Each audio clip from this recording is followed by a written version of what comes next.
My wife Evelyn once told me, flat out, without flinching, "You can't afford a lawyer to fight me."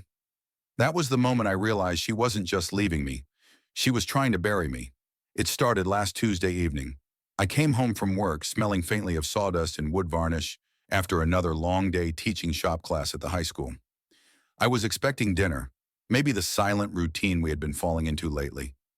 Instead, Evelyn sat perched on the couch in a crisp blouse, posture stiff, face unreadable. On the coffee table in front of her was a file folder.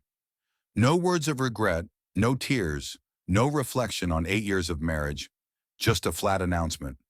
I want a divorce. Inside the folder were typed pages, her terms. She wanted the house my grandfather had left me money to buy. She wanted 70% of our savings. She wanted 5 years of spousal support. "Let's be realistic, Tom," she said, voice syrupy with condescension. "You're a high school woodshop teacher. You can't afford a real lawyer. My guy will bear you in fees before you ever see a courtroom. So just sign and we'll get this over with." She spoke like a victor declaring the terms of surrender.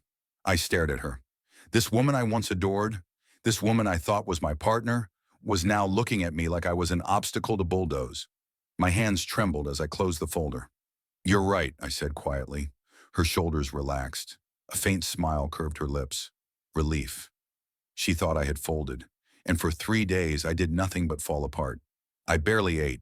I sat in the dark, staring at the walls, feeling my entire life unravel. She was right about one thing. I didn't have the money to fight her. Not on a teacher's salary. But Evelyn had miscalculated one crucial detail. I had an older brother, Marcus Sterling. A name Evelyn knew, but a man she did not truly understand. We hadn't spoken in 5 years after a brutal fallout over our parents' estate. Pride kept us apart. Stubbornness kept us silent. But Evelyn didn't know that Marcus wasn't just my estranged brother. He was the most feared divorce attorney in the entire state. By day 4, rock bottom had taught me humility. I picked up the phone.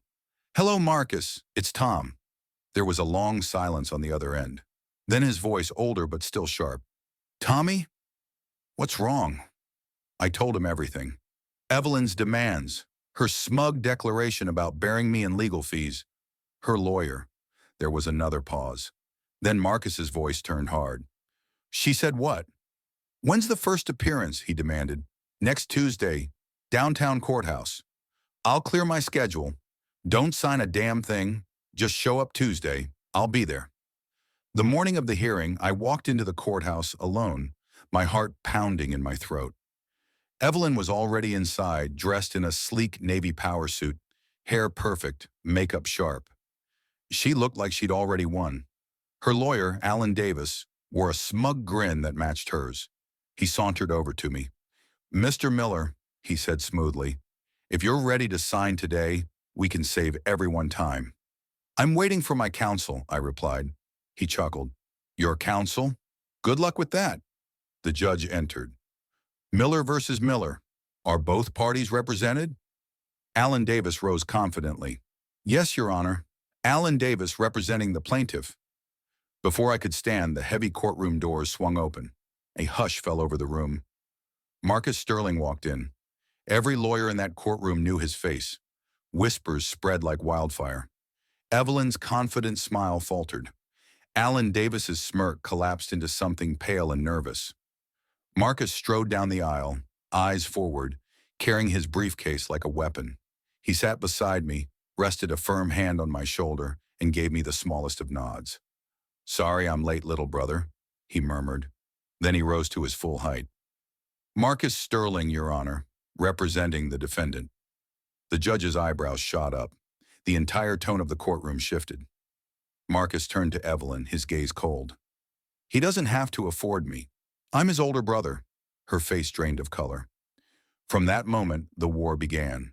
Marcus tore through Evelyn's demands like tissue paper.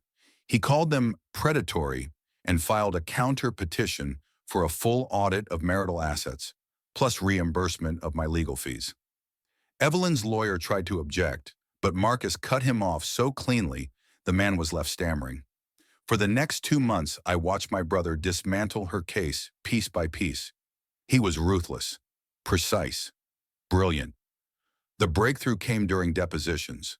Marcus pressed Evelyn's best friend under oath. At first, she tried to dodge his questions, but Marcus produced bank statements from a secret account Evelyn had been siphoning money into for over a year. Hotel stays, jewelry, expensive dinners. Always for two. "Who is David Consincade?" Marcus asked, sliding the statements across the table. Under penalty of perjury, her friend broke. Evelyn had been having an affair with a wealthy real estate developer. 18 months. Behind my back. Funded by siphoned marital assets. It got worse.